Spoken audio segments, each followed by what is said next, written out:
빌라 라로슈는 어떻게 구성되어 있을까요?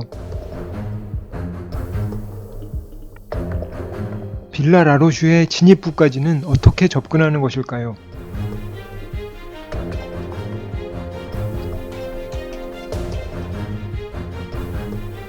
꼬르비제가 1923년부터 25년까지 설계한 빌라 라로슈에 대해서 분석을 해볼 건데요.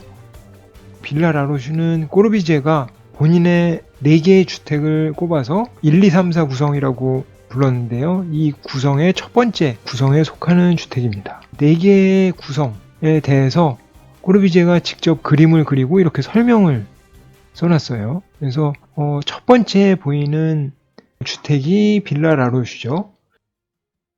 이 주택인데요. 이 주택을 보면은 맨 왼쪽에 있는 모양을 보면 여러 개의 볼륨들이 붙어서 만들어진 건물이다 라는 것을 알 수가 있습니다. 예를 들면 두 번째 거는 하나의 큰 덩어리가 있죠. 두 번째 주택인 빌라 슈타인, 빌라 가르슈라고도 불리는데요. 이 주택도 나중에 살펴볼 텐데 이 주택은 하나의 큰 메스를 가지고 있습니다. 근데 우리가 살펴볼 라로슈 주택은 여러 개의 메스들이 조합돼서 만들어진 느낌을 가지고 있다라는 거예요. 그래서 꼬르비제가 직접 써놓기를 여기 장르 프리또 파실이라고 써놨어요. 그래서 이게 무슨 뜻이냐면 장르는 한국말로도 장르라는 말을 쓰죠. 그리고 프리또는 차라리라는 뜻이고요. 파실은 쉽다라는 뜻입니다. 그래서 차라리 그리고 이게 더욱더 쉬운 장르다라고 써놨습니다. 그 뜻은 뭐냐면 나머지 구성들, 두 번째, 세 번째, 네 번째 구성들은 뭔가 하나의 메스를 만들어야 되고 여러 개를 중첩시키면서 만들어야 되고 그리고 여기는 1, 2, 3 구성이 다 복합적으로 만들어진 구성의 형식으로 되어 있는데요. 이 첫 번째 구성은 이렇게 다른 메스들을 조합시키고 붙여가면서 만들면 되기 때문에 전체를 구성할 필요는 없다. 전체의 어떤 박스 형태 같은 거를 구성할 필요는 없다. 그렇기 때문에 쉽다라는 뜻으로 써놓은 것입니다. 그런데 잘 보면은 꼬르비제가 무의식적으로 이 전체의 구성을 잠재적으로 박스 모양을 만들고 싶어 했다 하는 거를 저희가 느낄 수가 있죠. 그래서 이 큐브, 박스 모양에 대한 꼬르비제에 대한 열정은 굉장히 강하다라는 거를 알 수가 있습니다. 그리고 그 아래쪽에 써 있는 거는 픽토레스크라고 써 있어요. 그래서 픽토레스크는 어떤 것을 뜻하냐면 저희가 분석을 하겠지만 이 건물 안에 들어가면 일종의 꼬르비제가 프로미네이드 아키텍처럴 프로미네이드라고 얘기하는 건축적인 산책이 이 안쪽에서 이루어집니다. 이동 경로가 쭉 있어요. 그래서 이동 경로를 따라가면서 풍경을 보는 것을 픽토레스크라고 부릅니다. 그래서 이 픽토레스크의 성격이 있다라고 설명을 해놓은 거죠. 그리고 모뉴멘털리티라고 써놨고요. 그러니까 모뉴멘트 같은 느낌이 있다라는 거고 그 다음에 맨 아래쪽에 하이어라키, 불어로 이락쉬라고 발음을 하는데 그래도 나름 이게 위계가 있는 것이다 라는 설명을 붙여놓고 있습니다. 그래서 대략적으로 이런 설명을 염두에 두고 저희가 분석을 할 텐데요. 저희가 건물을 분석하는 거는 여러 차례 말씀을 드리지만 어떤 건물에 설명을 덧붙이기 위해서 분석을 하는 게 아니라 그 건물을 가봤는데 건물이 너무 좋다. 진짜 이 감동은 도대체 어디서 오는 것일까를 분석을 하다 보니까 여러 가지 이성이나 기하학적인 방법을 동원을 해서 이거는 이래서 좋은 것 같고 저래서 좋은 것 같다 라는 설명을 하게 되는 거죠. 그래서 감성적인 측면이 건물에서 먼저 느껴지는 게 굉장히 중요하다는 거고요. 그리고 결과적으로 우리가 건물을 설계하는 입장에 있기 때문에 이 이성적인 분석이 다시 재료가 돼서 감성을 만드는 굉장히 중요한 도구로서 사용이 될 수 있다라는 것입니다. 약간 그러니까 뭔가 감성과 이성에 대한 얘기를 했고요. 저희가 분석을 할 때 크게 두 가지 방식을 사용을 하는데요.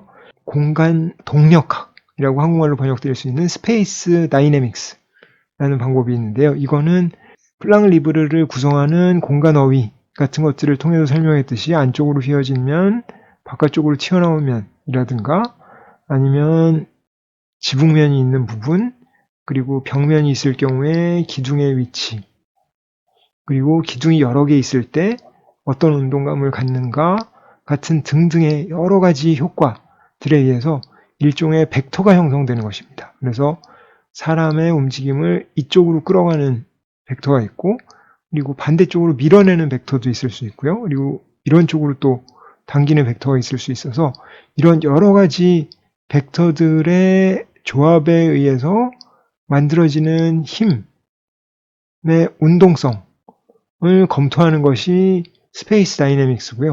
이거는 특별히 건축적 산책을 분석할 때 굉장히 유용한 도구로 사용됩니다. 근데 잘못 착각을 하면 공간론의 전체가 다 이 건축적 산책이라고 생각할 수 있는 오해를 가질 수 있는데요. 이게 공간이 무조건 계속 걸어간다고 좋은 게 아니죠.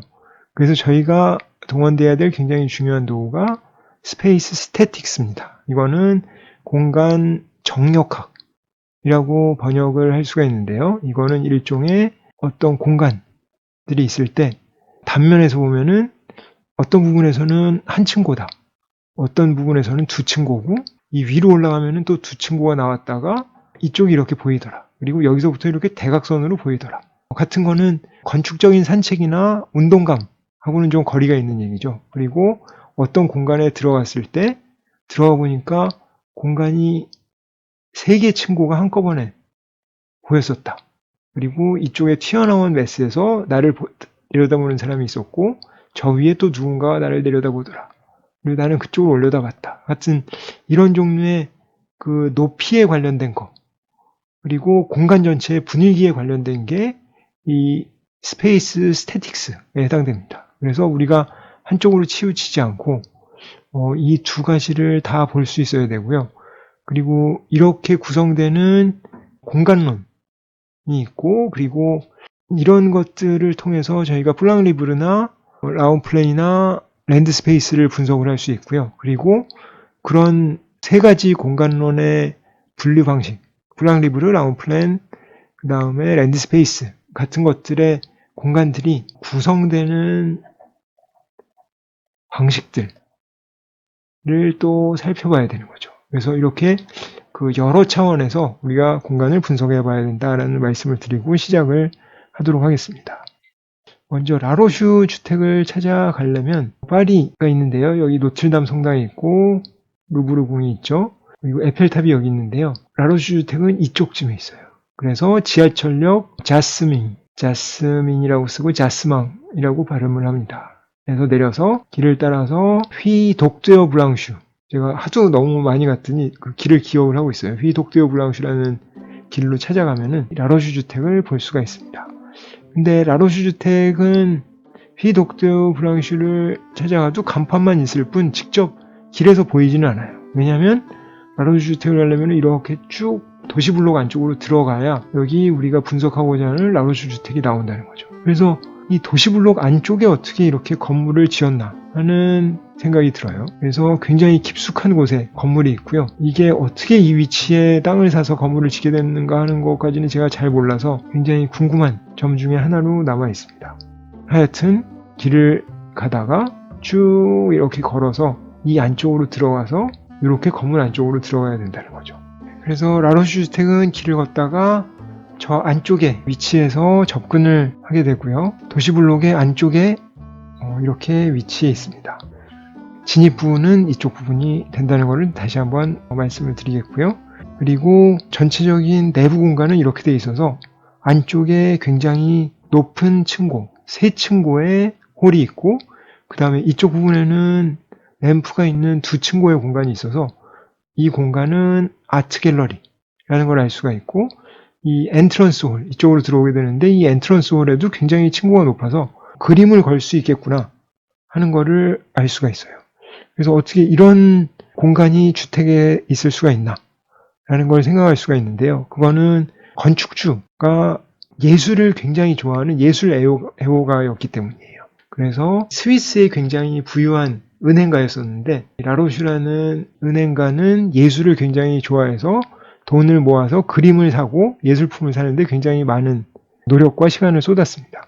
그래서 은행가인 라로슈를 위한 주택의 부분이 이렇게 딱 잘려서 이쪽 부분이 라로슈를 위한 주택이고요. 그래서 빌라 라로슈는 그림을 굉장히 전시할 수 있는 공간을 많이 달라라고 해서 이 안쪽에도 세 층고가 있는 주택을 설계하게 된 거고요. 이 안에도 램프도 있고 이렇게 두 층고로 열려있는 갤러리가 있는 주택을 설계하게 됐습니다.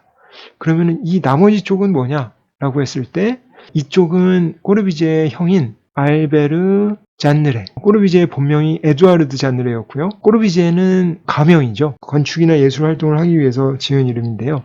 원래 이름은 잔느레였고 꼬르비제의 형의 이름이 알베르 잔느레.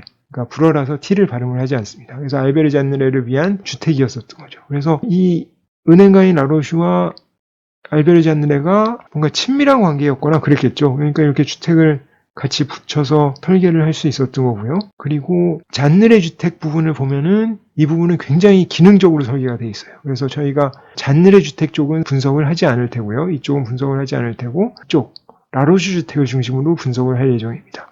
그리고 지금은 잔느레 주택 부분은 꼬르비제 파운데이션, 꼬르비제 재단의 여러 사무실이나 보관소, 문서 보관소로 사용되고 있고 이쪽 라로슈 부분도 파운데이션, 꼬르비제 재단 소속인데 개방돼서 일반인들이 방문을 할 수 있게 되어 있습니다.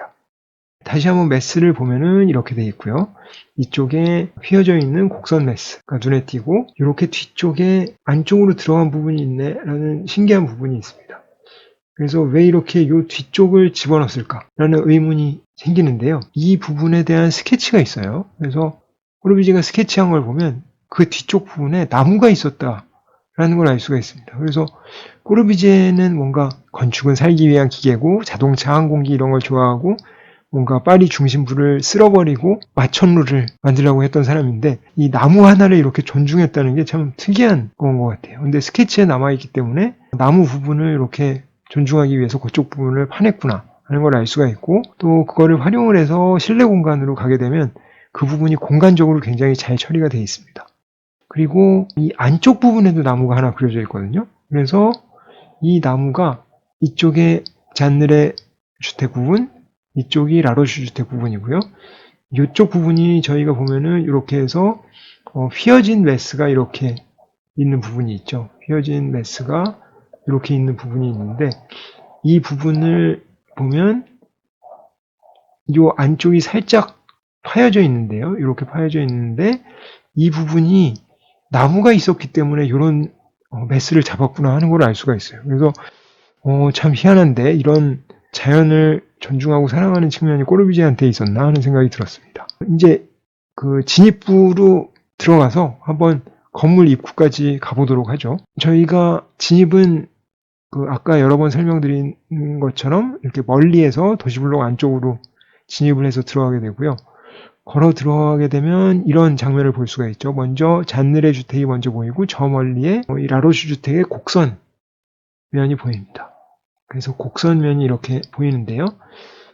여기서 이 건물들에서 과연 어떤 것이 느껴지는가를 저희가 생각을 해볼 필요가 있습니다. 일단 눈에 띄는 거는 어떤 게 먼저 눈에 띄세요? 사람에 따라서 다를 수가 있는데 저는 수평창이 눈에 띄네요.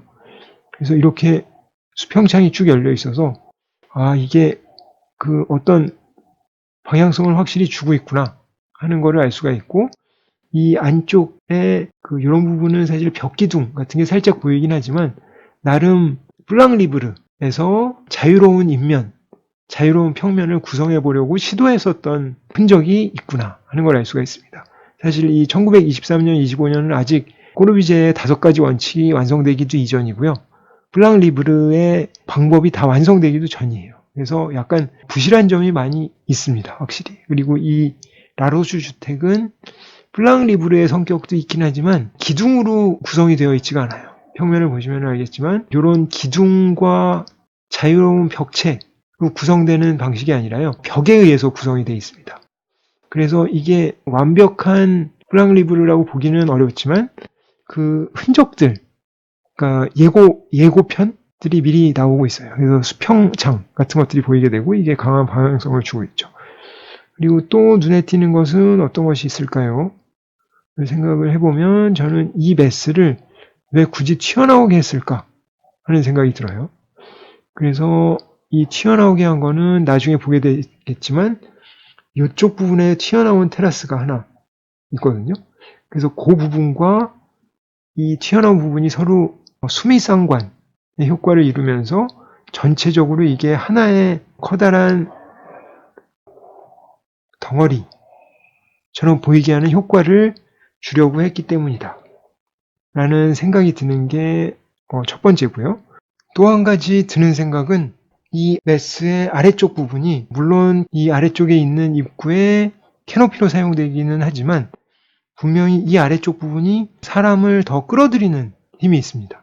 그래서 사람을 어느 정도 더 가깝게 다가오게 하기 위해서 이 메스를 앞으로 돌출시키면서 이 메스의 아래쪽 부분에 입구를 위한 캐노피를 마련해 주면서 동시에 사람을 더 앞으로 다가오게 하려는 효과가 있는 것이 아닌가 하는 생각이 듭니다. 그래서 조금 더 전진한 사진에서 보면 이 아래쪽에 입구가 있고요.